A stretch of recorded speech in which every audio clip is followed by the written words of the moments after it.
I got 11 cards here. Unless anybody else want to talk on the non-agenda item, please fill out the blue card, and I'll call your name. First one is Stanley Young.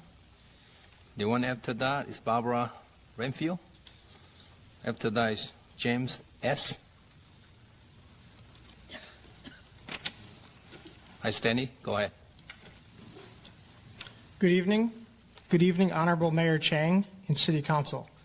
My name is Stanley Young from IFPTE Local 21, representing the Cupertino Employees Association. Tonight, we stand together with OE3.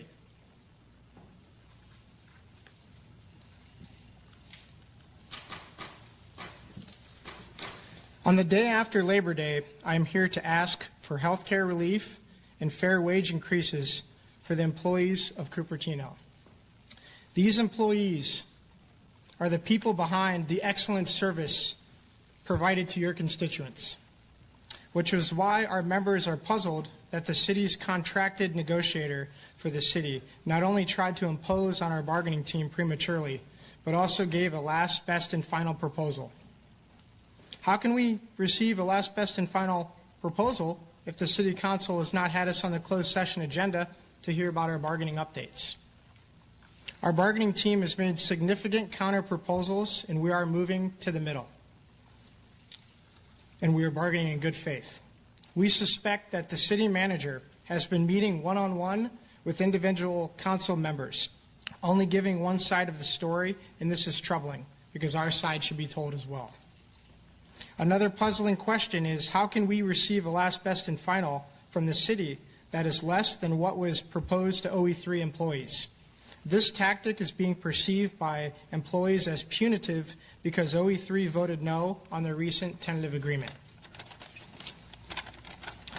And as we saw at the transportation on the video before, over the last few years, Cupertino has lost over 20 employees due to the lack of health care relief and lack of fair wage increases. Unfortunately, it is becoming almost impossible for public employees in Silicon Valley to live where they work, which is also causing the traffic that you saw on the video before us today. Now, we don't expect this council to fix this problem, but what we do expect this council to do is be fair and at least offer comparable wages and comparable health care that other public agencies in Silicon Valley have paid their employees. We are striving to forge a genuine partnership between the employees and the city. However, the city's last, best, and final proposal puts this in jeopardy. We are asking that you help us get back on track to negotiations so that we can achieve a fair agreement. And that's what we want. We want to partner with the city and reach a fair agreement on behalf of these employees standing here tonight. Thank you for your time. Thank you, Stanley. Thank you, sir. Sure. Next speaker, Barbara. How are you doing, Barbara? I'm doing well. It's a different position. It's a different position. Okay, go ahead. Hello, Honorable Mayor Chang, council, staff, and the community. This is my 30th year working in Cupertino Parks and Recreation Department. I love the dedicated staff I work with. I love the community I serve. I appreciate all the support I get from the community. They express it often. But just because I love my job doesn't mean that bread and butter issues don't matter. Like a lot of people, I'm putting kids through college. And it can be disheartening when fair wages and health care relief aren't forthcoming. I'm hoping City Council will push to get productive negotiations back on the table. Thank you for your time. Thank you, Barbara. And thank you for not using up 3 minutes. I appreciate it. Next speaker, James S.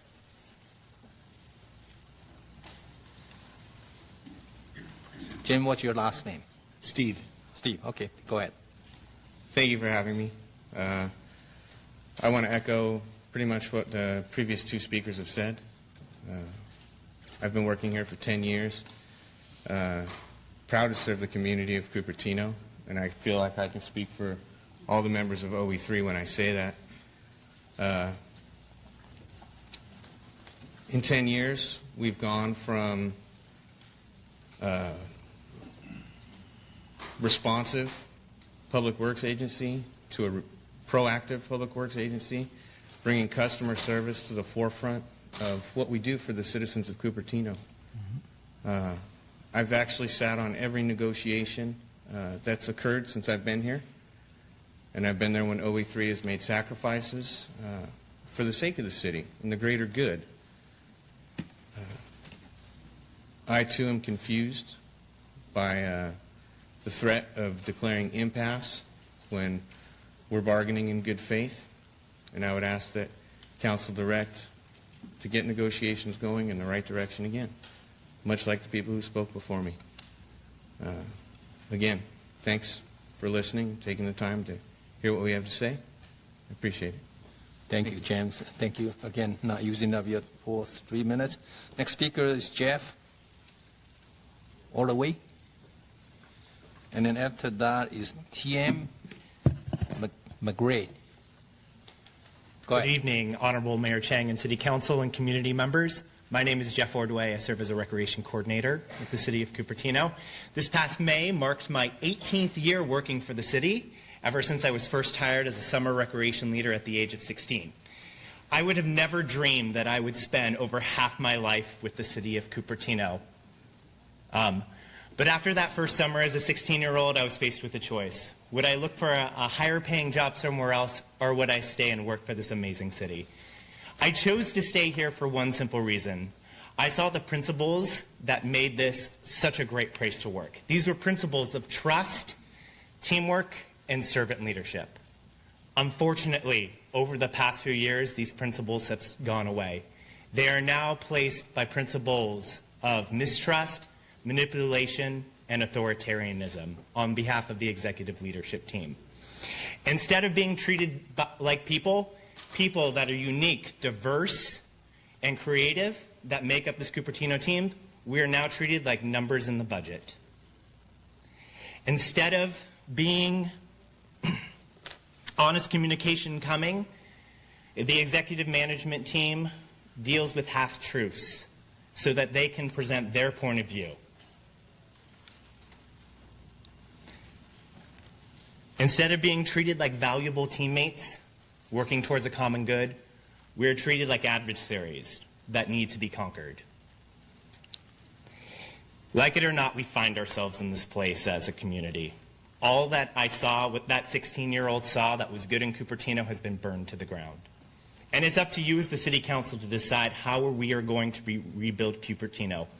Will it be on the principles of trust and teamwork, or the ones that we see now? The choice is yours as our council. Thank you. Thank you, Jeff. Next speaker is TM McGray. And after that is Dennis Whittaker. Good evening, Mayor Chang, Yes. council members, and the City of Cupertino. I'm Tim McCrae. I'm the Senior Energy Director for the Silicon Valley Leadership Group. The Silicon Valley Leadership Group represents more than 400 of Silicon Valley's most respected employers on issues that affect the economic health and quality of life in Silicon Valley, including the transportation measure mentioned in the video, Measure B. We're on the yes on Measure B. But I'm here tonight to talk about the Silicon Valley Turkey Trot. The Turkey Trot is a series of running/walking events centered on a 5-kilometer and 10-kilometer course. It also includes a kids' fun run. All proceeds from the race go to local beneficiaries, including the Second Harvest Food Bank, Healthier Kids Foundation, the Housing Trust, and the Health Trust. This year we're expecting over 25,000 registered runners. Runners are out and back in time to celebrate Thanksgiving with their families. If I didn't mention this already, it's on Thanksgiving Day in San Jose. I'm also here to talk specifically about the Mayor's Cup. The Mayor's Cup is a competition that pits city councils against one another in a challenge to determine which city boasts the highest participation for its size category. Cupertino is in the mid-sized city, and last year Mountain View won this competition in the mid-sized city range. So I'm here to encourage you to beat Mountain View. Participants and registered mayors, vice mayors, city managers, council members, and planning commission members are the ones that can earn points for your city. So you have as many of those folks sign up, you get more points. The winner of the whole points wins the competition, and we have a lovely trophy that I'd love to come back and present to you here after Thanksgiving. We encourage you and the citizens of the city of Cupertino to participate. I've already included flyers at all of your seats for how to sign up, and I'll include a bunch of flyers in the back for everybody else to sign up as well. Thank you very much for your time. Sure, Tim. Can you have just the race between the mayor? I'll do it. Or the city mayor. I think I can beat any one of them. We would love to have. I just get back running now. I used to run for 2 marathons. I just started building back up. And last Friday I ran 1 hour, so I'm pretty confident I can beat all the other mayors. So if you have a mayor, just between mayor, I cannot speak for my council member, but just for mayor, I can do it. Happy to talk with you about that offline. Yeah, okay. I was there last 2 years. So, Good. All right. Thank you. Next one is Dennis. Dennis, how are you doing? I'm getting better, thank you. How's your shoulder? Mayor Chang, City Why not? Council, and I'll bend down. I've been a resident of Cupertino for 42 years, and during that time I've been on one service club or another. You have in front of you a letter that I received that's very disheartening from the Parks and Rec Department. The letter says that in order to put on an event, which we've been doing for 26 consecutive years, we have to have a certain number of residents that live in Cupertino to remain a nonprofit status, and it's extremely difficult for us to do that. I believe the service clubs in Cupertino provide benefits for our community over and above what the city can do. Examples, and I'm a member of the JCs and the Optimist Club, so I can't speak for what Lions and the other clubs do. But I do know the Lions Club has sponsored a special needs fishing trip for kids. I do know that the Kiwanis Club has been a major event holder for the Special Olympics. I do know that both Lions and Kiwanis clubs have taken care of sight and hearing events. I do know that Rotary provides a lot of medical, scholastic, and various other grants, and Quota is a main player. I do know that our Optimist Club provides camperships for kids that normally couldn't go to camp for 3 weeks in La Honda. We own a camp there, something like 12 of us Optimist Clubs. I do know that our Optimist Club provides the pancake breakfast for you for the 4th of July. I do know that we honor the local sheriff, the local firemen, local EMTs once a year. I do know that we do a lot for Christmas parties. All of our clubs normally have Christmas parties for needy kids. And we also have essay contests and oratorical contests for kids. But like I say, for 26 years, we put on an event to honor students all over the South Bay who give back to their community. And this year, you have a copy of a letter in front of you from the Parks and Rec Department saying that we might be not able to use the nonprofit status to rent the Cupertino room because we don't fall within the 50%, the letter that went out in February, and now the 33%. Not too many of the service clubs do have the membership that reside in Cupertino. This is the first year we've been told that we need to have new standards set. For 15 years or so, I stood here and asked the public, I looked at the camera, why we're talking about the general plan. I was going on oral communication and said, citizens, we need you. The service clubs need you. And the service clubs are dying. We're getting older. People are moving out. Like our club would meet the standard of 33%, but we just lost 33 members 2 years ago because they couldn't afford to live here. So I would like the following. Number one, I would like the membership required to be 1 or 2 residents that live in Cupertino and have proof of the nonprofit status with IRS.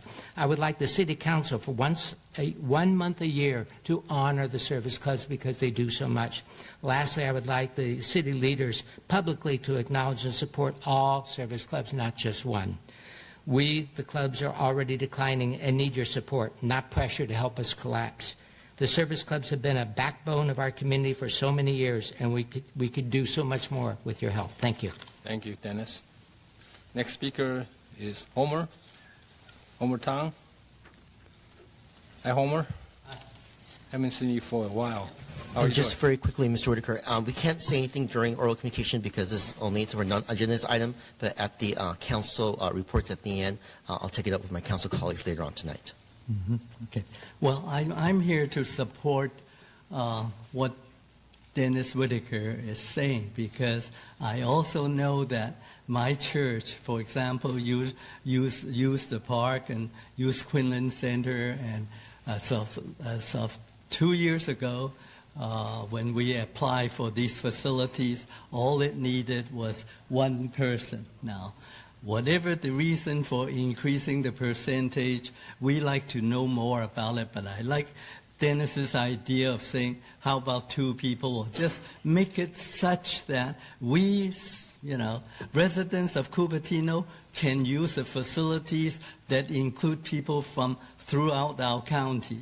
We talk about getting folks into Cupertino, we develop all this, we talk about all the future plans, and here we're trying to keep, in a sense, other people out, because if the organization does not have, 1/3, 30% or 50%, how do we, as the nonprofit groups, how do we get activity to be going on in Cupertino? I just don't understand that at all. So we need clarification as to why, we need to do this. I've talked to a few people, and they are just incredulous. What's going on? We need to think about our little people, the folks who live in Cupertino. We are asked to support all kinds of things, including development. And if money is a problem, these developments should give us the tax base to help the city to run its business. How about little people getting meetings and all that, and having these high requirements? So I would like the council to think this through and think about, what do some of the residents of Cupertino need, and address those situations. Okay, thank you very much. Homer, thank you, appreciate it. Next speaker is Oral Comm. Art, are you here? And then after that is Barry. So, Mayor, City Council, I'm here today to talk about 2 really great events that are coming to Cupertino that are going to be held at Blue Light Cinemas and also at the Cupertino Hotel. The first one is a film festival. It was held last year. This is the second annual film festival, and I have the producer and director of that film festival, and he wants to say a few words. His name is Mark Schwab, so I'll let him say he can best talk about it. Okay. Thank you very much. It's great to be here, and it's great to have our film festival. It's our second annual one at Blue Light Cinemas in the city of Cupertino. It's going to be September 24th and 25th, Saturday and Sunday, and we're very proud to be representing some local filmmakers. Mila Spivey is going to be premiering her documentary, Peace March San Francisco, at it. We have a number of world premieres, as well as Eduardo Rufeisen from Foothill. He's going to be premiering his short film, It Was Dali, there as well. And we have a number of world premieres. We have something for everyone. Definitely come out and support it. It's going to be a great 2 days, absolutely. Okay. And the second event, probably best described through this poster here, if I can put this up.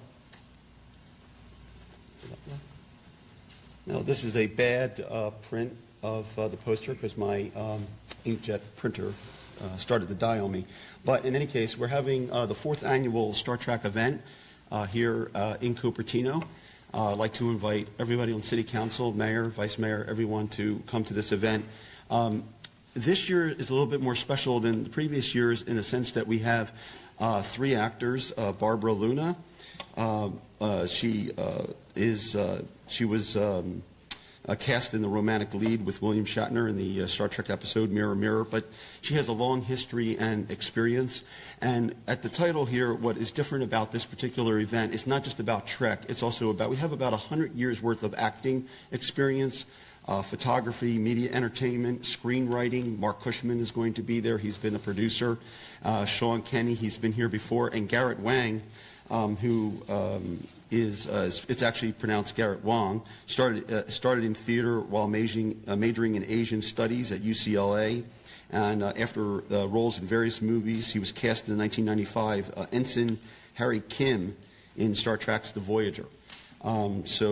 He's currently a lead in a movie about to be released titled Unbelievable, which is a spoof on Star Trek, and he is also cast in Captain Kim in the new Star Trek TV movie, which is coming up in January. So it's a great event. The first evening on Saturday, November 5th, is at the Cupertino Hotel.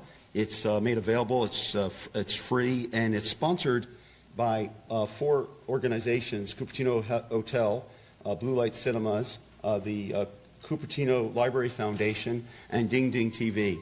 And what's really, really neat about this is all these different companies coming together and making this event. It's limited availability, limited seating, but it's free to the public. So just sign up through the Cupertino Library Foundation and reserve your seats. So thank you. Thank you, Art. Next speaker, Val.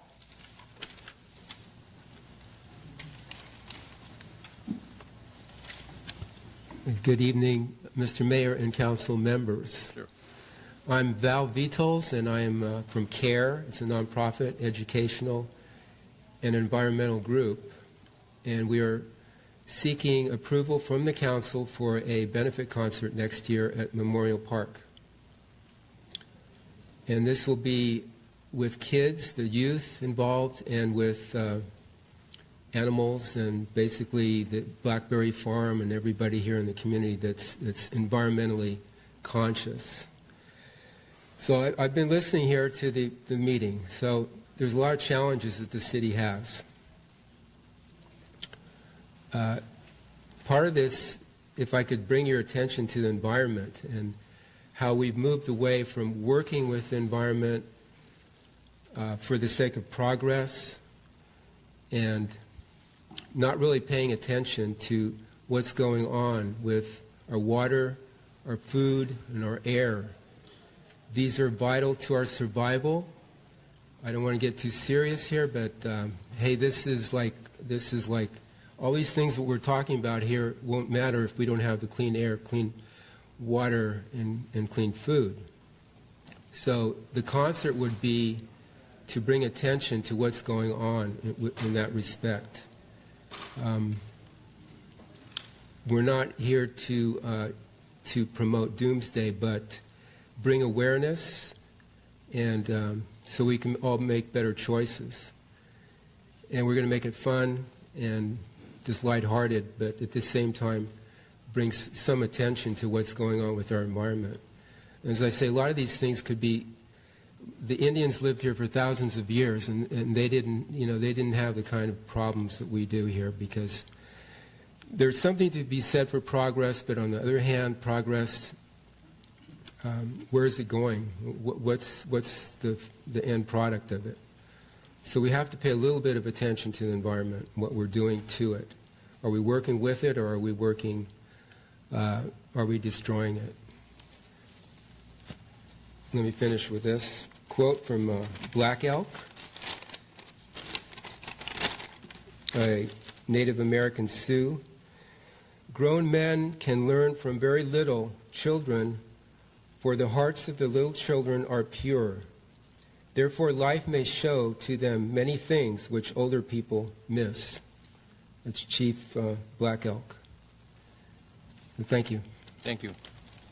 Well, next speaker, Lida. Is Lida here?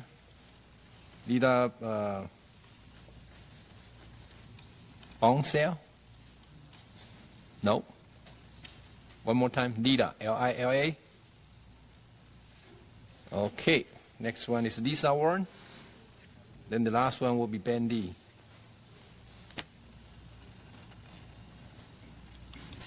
Hi. So I'm here primarily to talk about 5 weeks ago at the last City Council meeting, there was a severe Brown Act violation committed by Mayor Barry Chang. I'm glad I'm in a room full of people who understand the frustration of what's going on in the city, because it gives me more power as a citizen and a large number of citizens who are very frustrated the same way as your employees are.